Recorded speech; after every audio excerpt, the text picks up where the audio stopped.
I'm super excited today to have Kai Beard with me, and I'm going to interview him all about his journey before he moved to Dubai, what's happened since he's been here, his extraordinary journey of moving to Ras Al Khaimah, and what he's doing with his professional boxing journey. First of all, I'm a professional boxer now. I'm the founder of Beardo Group, and what we do at Beardo Group is we basically work with tech and fintech company sales teams, and we basically build them a sales engine, and we're introducing them to new clients on a weekly basis. I have a really strong work ethic because, you know, my mum raised us on her own and she had to work so hard just to keep a roof over our head. Looking for orphans, and we're like literally going to places like, I call it like the forest, but it's like just the wild, in the middle of nowhere, just fields, trees. They literally got these like mud huts with straw like roofs, literally kids with like holes in their clothes. Welcome to my latest episode of the Moving to Dubai podcast. I'm super excited today to have Kai Beard with me, and I'm going to interview him all about his journey before he moved to Dubai, what's happened since he's been here, his extraordinary journey of moving to Ras Al Khaimah, and what he's doing with his professional boxing journey. Kai, thank you so much for joining us. Thank you for having me on. Amazing. Please, before we begin, can you just tell our listeners a little bit about yourself and your journey so far? Yeah, definitely. So, first of all, I'm a professional boxer now. Yes. We're going to talk about that later. I've been boxing most of my life. But I'm the founder of Beardo Group, and what we do at Beardo Group is we basically work with tech and fintech company sales teams, and we basically build them a sales engine, and we're introducing them to new clients on a weekly basis. Amazing. Love that.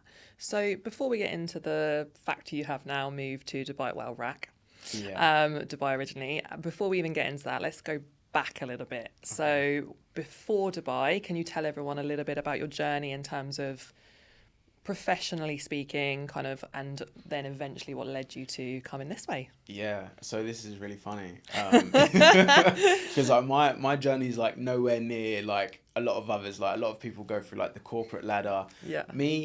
I started off making YouTube videos, tried starting a modeling agency when I was 18, like messaging people on Instagram trying to make sales. And yeah, so for me, I learned how to do business and skills off of YouTube. You know, I kind of dropped out of school, didn't go to college, was very hyperactive, ADHD. And yeah, like I just needed to find ways to make money. And so that was kind of how I got into business. And then I was just like watching things on YouTube. And obviously like back then when you don't know much, it's all about like trying to find like, what's this thing called passive income? And you're looking into all of this stuff, but what I kind of figured out is, okay, I need a skill because I always had a good network of people, and I was like, I need something that I can do for people and they can pay me. So that's kind of where things kind of started off. And then, you know, the journey of, you know, eventually getting to Dubai. I've lived in a caravan in the UK. I've lived in my car. I've then lived in Ibiza, I lived in Cyprus, I lived in Sweden, and then, you know, I made the big jump in coming to Dubai.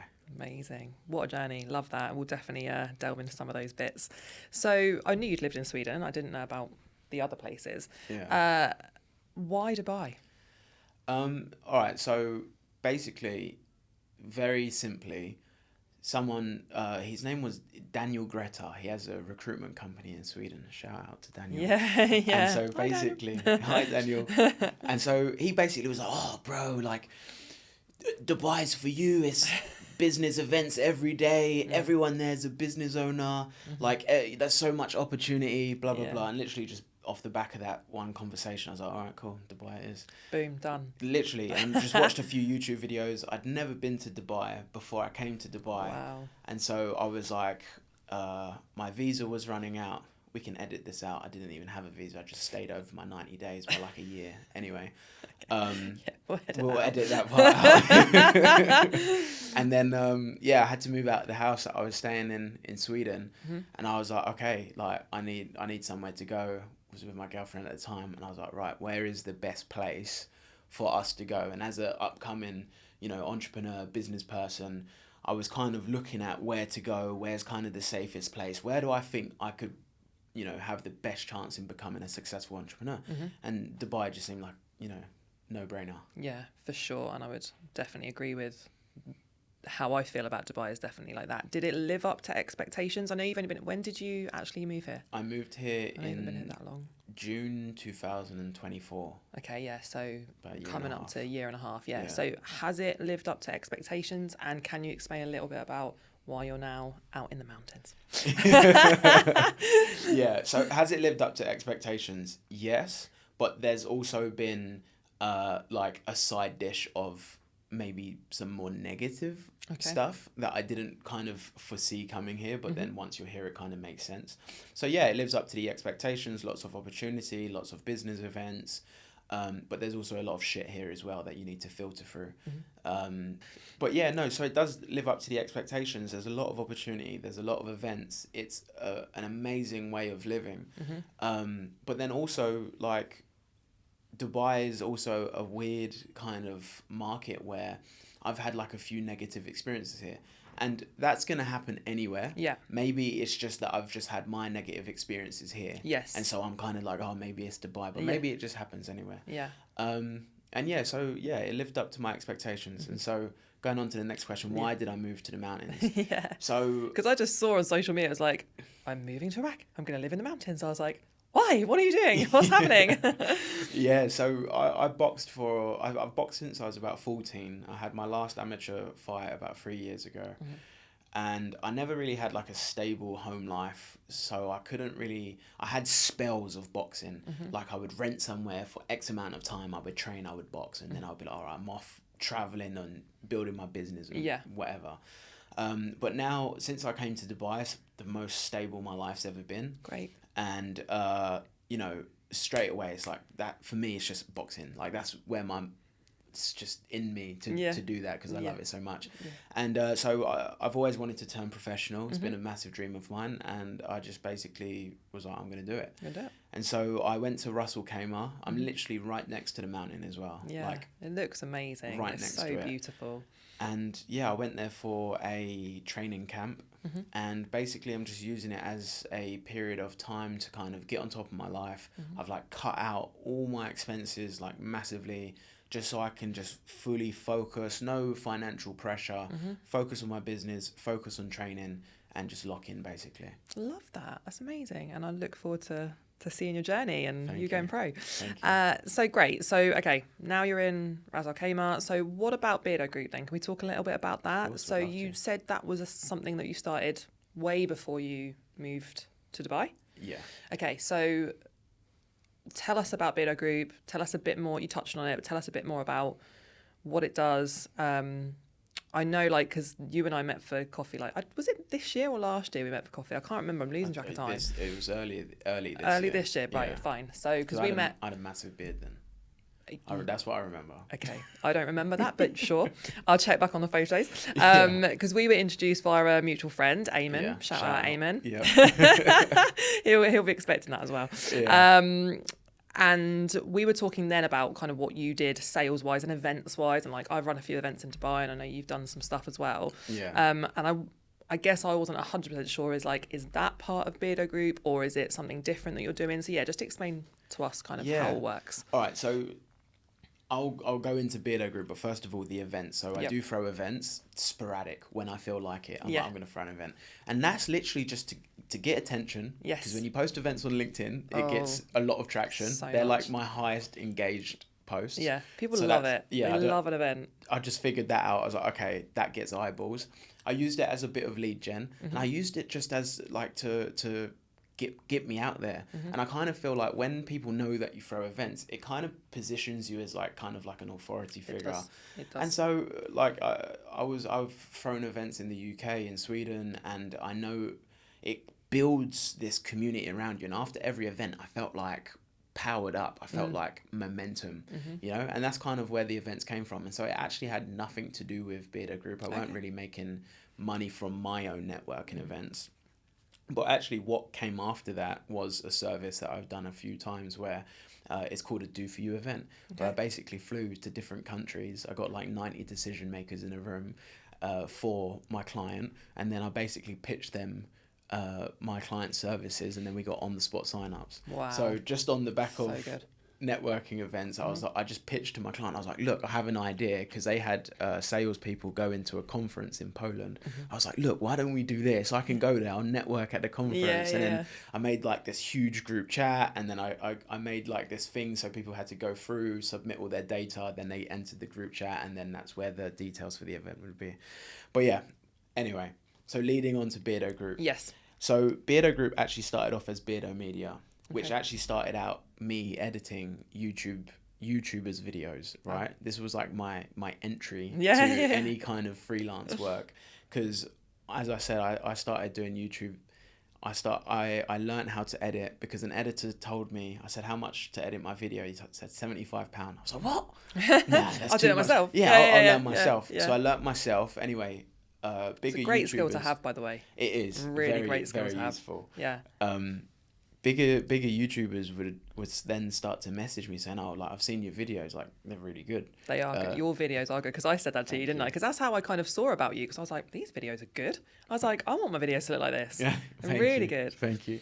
And I was like, all right, sweet. Like, you know, just started doing that, but I was working full time. I was boxing. I was also trying to do my YouTube. So I hired an editor. I was like, oh my God, like this, if I just get more of this. Yeah. And then I went on to videos, social media, ads, websites, anything I could get my hands on. Yeah. Anything. Grafter. Yeah.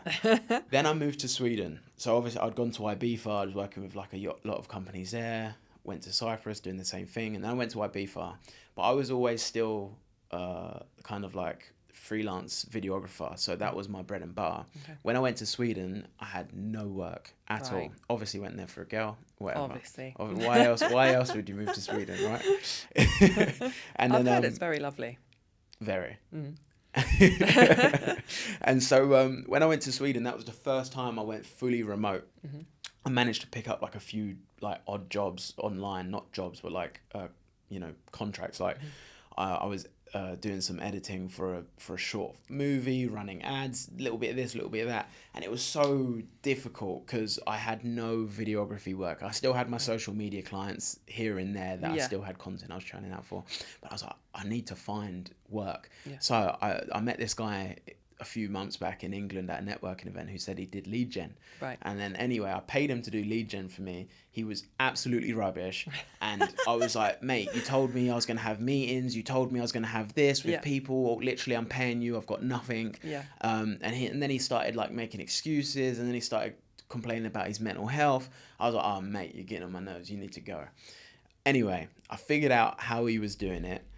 And I was like, if he just did this, this, and this, like this would be so much better. So I learned how to do it myself within 3 hours. Wow. Within 2 weeks, I made 5 times my money back. And then that was the decision when I put 100% of my energy into this, because I was like, this is the future. This is actually super valuable.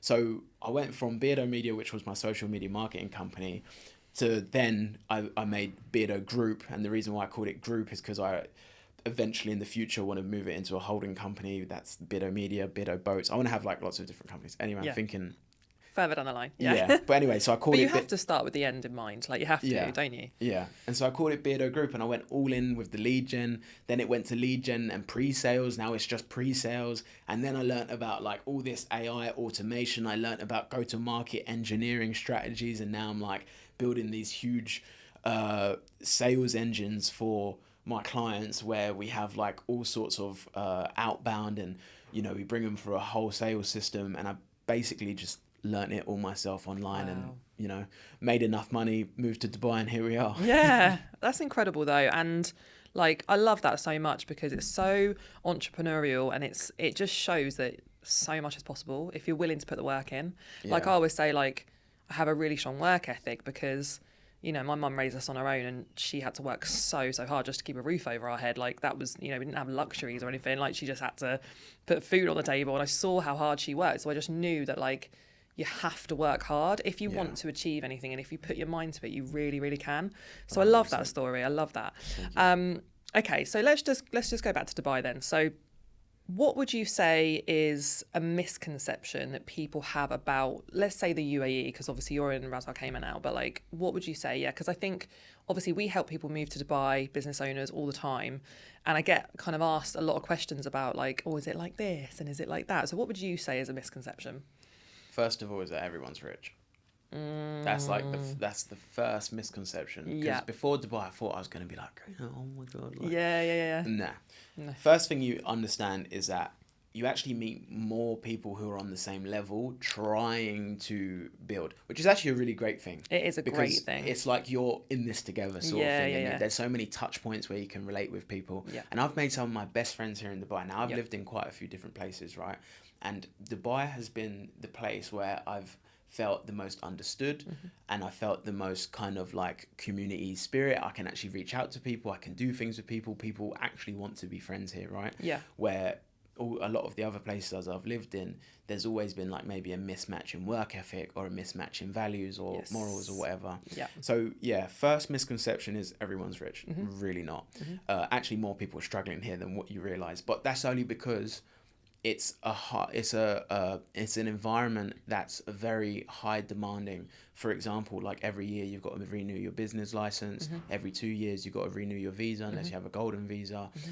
Plus then your rent you're not paying monthly. You're probably going to pay it in two advance. Checks, four checks, quarterly. Do you know what I mean? And so like that requires like a lot of upfront cash. Yes. And so just what that does is it puts a lot of pressure on people here. But then what the good thing is about that is it actually filters out the people that aren't so on it, which actually then creates an environment of people who are high performing individuals. Yes. And then you actually just in the long run get to meet the best of the best here. Yeah. I feel like if you can't make it work here, I don't know where you'd make it work. Like genuinely, because like you say, there is pressure, but people rise to that pressure here. Yeah. Like you just have to, don't you? It's kind of, and everyone wants to help you. Like that's what I find majority of the time. Yeah, it's definitely sink or swim here. Yeah, it is. But again, that's a good thing. Yeah. And like Dubai will really test, like, do you really want it? Yeah. Like, do you really, really want it? Especially if you're like a small business owner like me. Like, look, I just turned 28. I'm not gonna pretend like I'm like this rich guy and blah blah blah. Like, I'm a young entrepreneur trying to make my way. Yeah. And as a young entrepreneur trying to make my way, it's been super difficult. Yes. Because I don't have like the deepest pockets in the world. I've really had to graft just to like, stay at, a certain level. Yeah. And so, and it's humbling.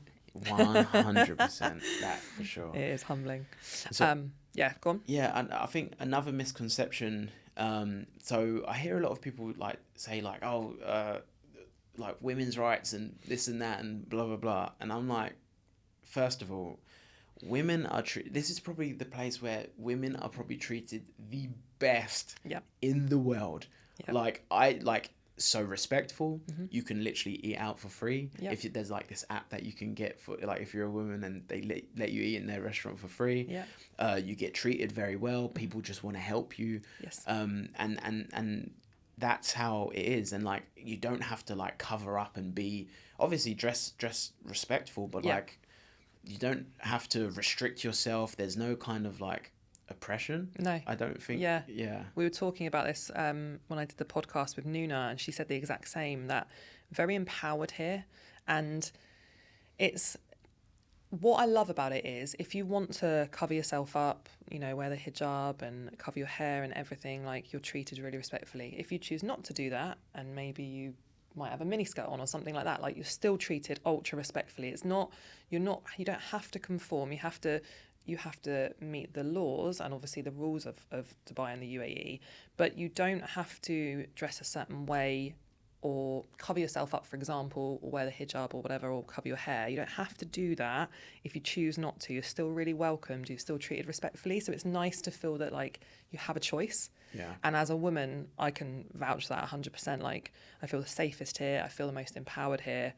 The fact I started a business here just kind of accidentally when I was living here, and now I've moved back to the UK and it's still thriving, like is just testament to what it's like out here, I think.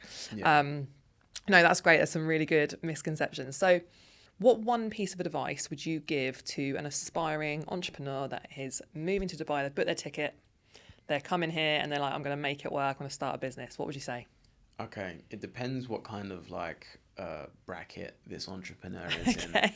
Okay, give some different brackets then. All right, if you're in like the lower tier kind of bracket, yes, make sure you've got good monthly recurring revenue, or make sure you've got good savings. Okay. Because Dubai is going to drain you financially. Now, actually, if you have good friends here who can advise you, you'll probably miss like a lot of the mistakes. Because, sorry, I know this probably doesn't do so well for people wanting to start a business here, but people are going to take advantage of you here. Like, that's just how it is. Like, people, if you are new here, whether it be real estate agents, like with their commissions, or whether it will be maybe the dodgy company setups, that's why you have to go to Jeri, okay? They're going to take advantage of you.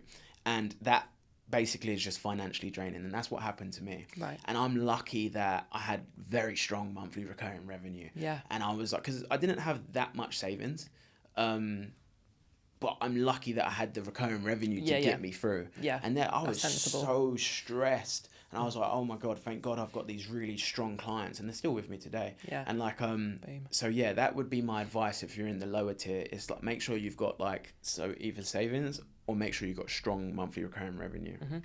I think if you're in a higher tier of, entrepreneur, and you like a lot of people that we help move, for example, they already have a UK business, for example, and they're doing fine and doing good, and that's great, and they want to sort of move to the UAE and either expand or set up new over here. So what would you say in that situation?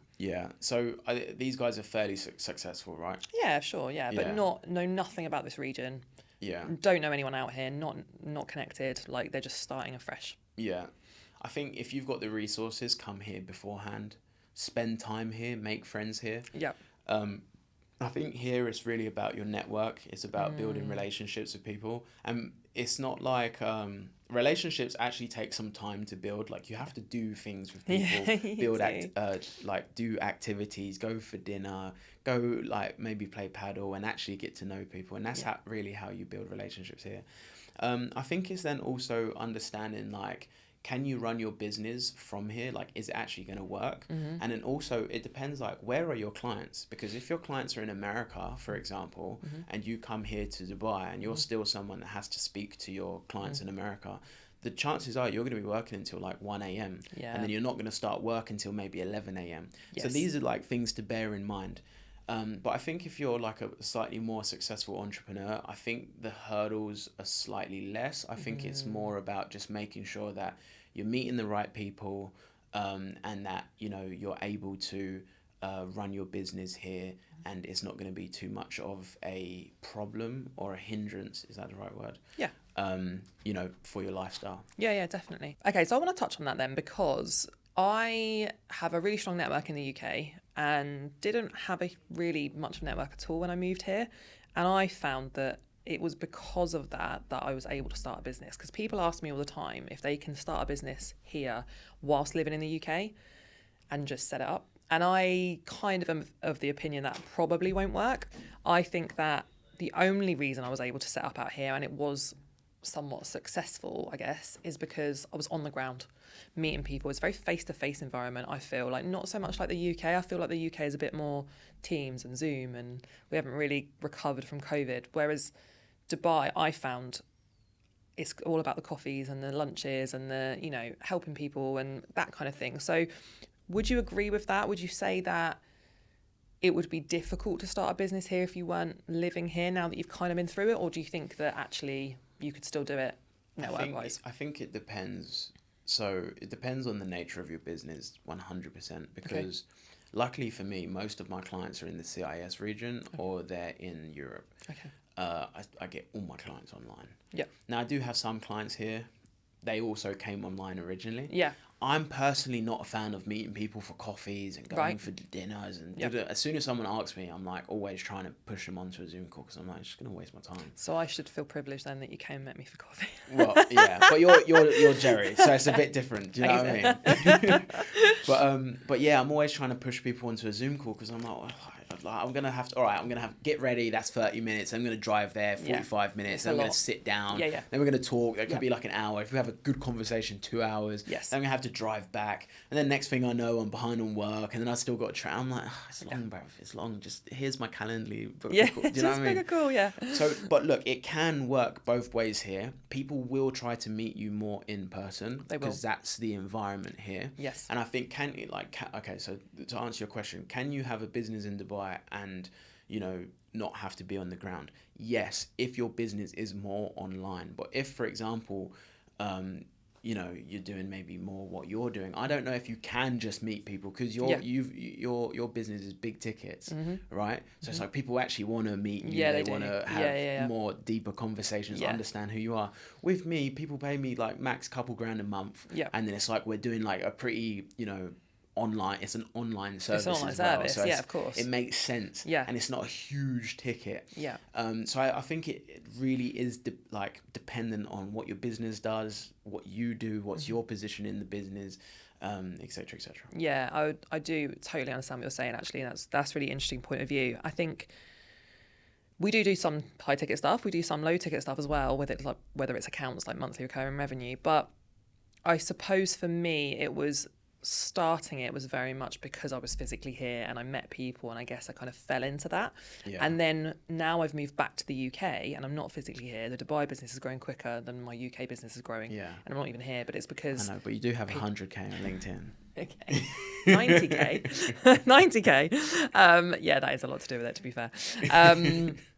But also a lot of our Dubai clients tell their friends, and I feel like Dubai is more who you know than what you know. I used to think that about the UK, but now in comparison, there's a lot of jealousy in the UK, I think, and you don't really like seeing people do well. It's not a kind of, well done, amazing. Like, people kind of drag you down a bit. It's like, I feel like America is different to the UK in that respect. Like America are quite like, if people are doing well, they're like, yeah, amazing, well done. Like, I feel like it's like that here. Well, that's what I have experienced anyway. I can only talk about how I've experienced it. And the fact, I'm kind of a proof of that in a way, that the recommendations we have and the people on the ground out here kind of saying, oh, speak to Jeri. Like that has happened just because of the relationships and meeting people, I guess. So maybe it does depend what you do, for sure. Like all your clients are online. And in the UK, like we don't have local clients. So like they're just all over the country and all over the world. Like, so that's all very, very online. But I just don't know if I would have got my foot in the door out here if I hadn't moved here. Does that make sense? Yeah. Makes sense. Cool. So what would you say? So you're in Ras Al Khaimah now, and you're doing the professional boxing thing. So what is that gonna look like in terms of your future? Like, what's the timeline? Are you coming back to Dubai? Are you 100%. Staying out there? I'm definitely coming back to Dubai. Amazing. All right. So first of all, there's different parts of Ras Al Khaimah. Okay. Now, Ras Al Khaimah is a lesser nice Emirates. And within the lesser nice Emirates, I'm staying in a lesser nice place. Okay. And so it's rough. So like when I first went there, agents are like suggesting me places, and I'm like, no, it's too nice. I'm a celebrity. Get me out of here. Cockroaches, water don't work sometimes, electric shuts off, and I'm like complaining to my landlord. He ain't replying. I'm like, oh my days, what have I done? But he's like, oh, it's Kai again. Yeah, literally, third time this week. No one else the water's moans. not working. Yeah. But he's like, go down to the lake. Leave me alone. Yeah, literally. But all right, cool. So what's the plan? What's the future? When are you coming back to Dubai? When do we get you back around here? I think I'm gonna stay there a bit longer. Okay. I'm gonna just move into a better place. So what's the journey now then? So are you coming back to Dubai? When are you coming back? I know you've got your 2 dogs as well to consider. So yeah, tell us what's happening. Yeah, 100% coming back. First, I love Dubai. Like, it's just unmatched. But I'm going to stay in Ras Al Khaimah a bit longer. Okay. So originally I was only going to stay there for 3 months, but I actually have built a really good relationship with my boxing coach there. Okay. And he's actually really good. And I kind of figured I will get more of his focus and attention if I stay there, rather than if I come back to Dubai and get a trainer here, because he'll have other pro fighters that he's working with, but his attention will be split up amongst us. Yes. Or if I just stay there, there's only one guy like me there, so it's kind of like I get his full attention. Yeah. So I think I'm going to stay there a bit longer. The goal will then be to move back to Dubai.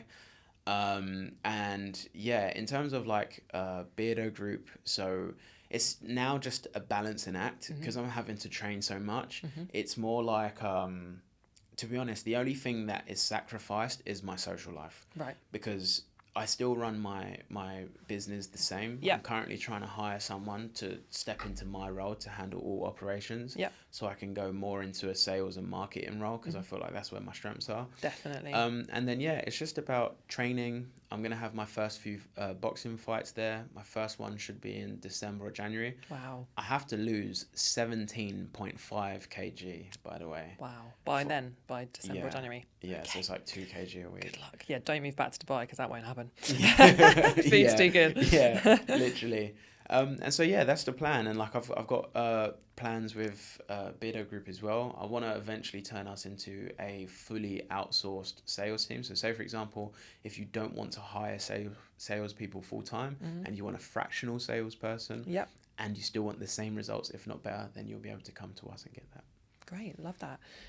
Just before we kind of wrap up the podcast, you have been to Uganda. Yeah. And I feel like this is such a huge thing, and I really want to talk about this because I saw on social media you went there and the orphanage and everything. Can you just tell everybody like why you went, what happened, how it's affected you? Because I just think that's such an incredible story. So I got the opportunity to go to Uganda.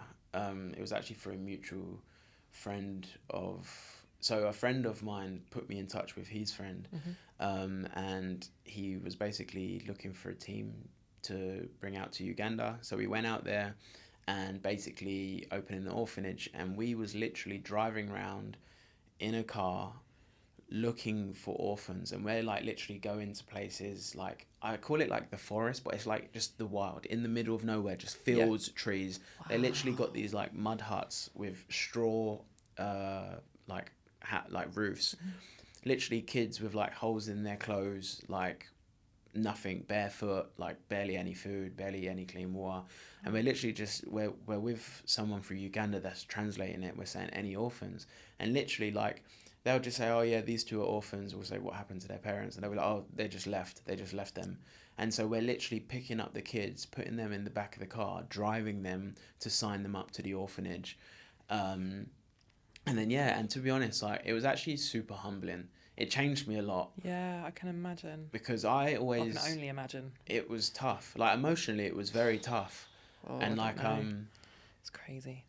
Like I always I've had a tough life, and so like I always kind of carried that. I was like, grew up on a council estate. Don't know my dad. Mum had me when she was 14. Blah blah blah. Yeah. But then when I went there, I was like, I did not have a tough life. No. Like this is like our England's standard of poor is still such high level for other places. It is. And you just don't even realize it. And like I used to complain about the government, I used to complain about the system, I used to complain about this that. I used to complain about everything. I still very am anti-government, but anyway.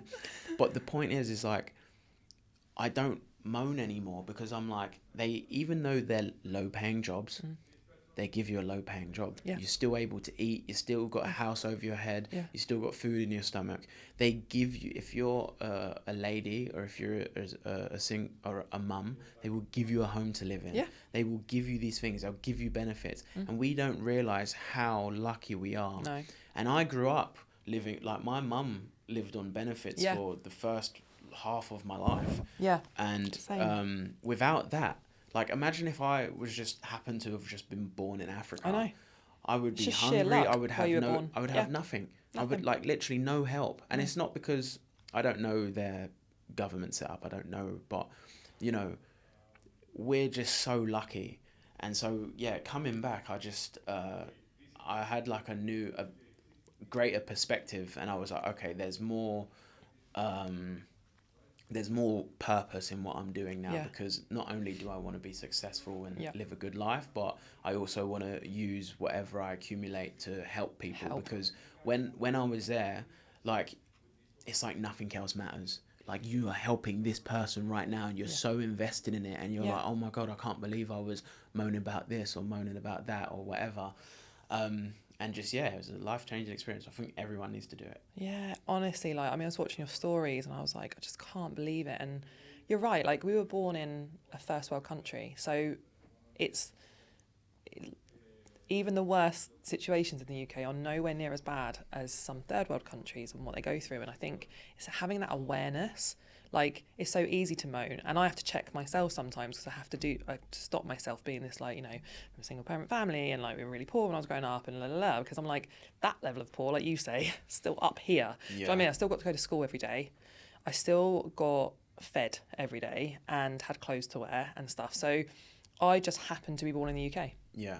Like, Yeah. that's it. I was lucky. So when people say like, you know, it's not luck, it's hard work, I always say it's absolutely hard work, but it's also luck. Like, for me, there was an element of luck in everything. Like, even when I started my first business, I was lucky that my husband was able to cover our bills because I had no income. So that's luck, right? The luck is there all the way through when you're born into like a first world country, for sure. 100%. And I think it's just like, I think people, because it is so easy to get caught up in our problems, caught up in what's wrong, and it's easy for us to feel sorry for ourselves. And even though we have this perspective, we still can go through things that are incredibly difficult.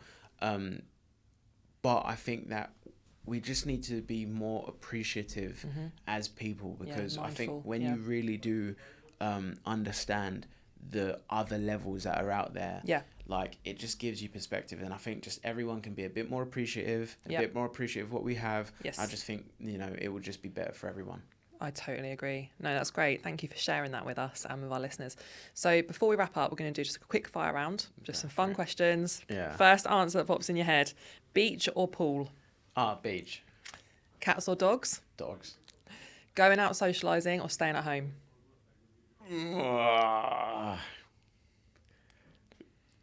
That's so tough. Because I'm fire. super extrovert, but I'm like super introvert. Staying in. Watching a movie or listening to a podcast? Movie. Cooking or takeaway? Takeaway. And finally, UAE or UK? Oh, easy. UAE. That's it. Hands down. All day long. Amazing. Thank you so much for being on my podcast, Thank guys. you for having me on. Amazing. I really hope you've enjoyed this episode. And if you have and you want to see some more, please like, comment and subscribe to my channel.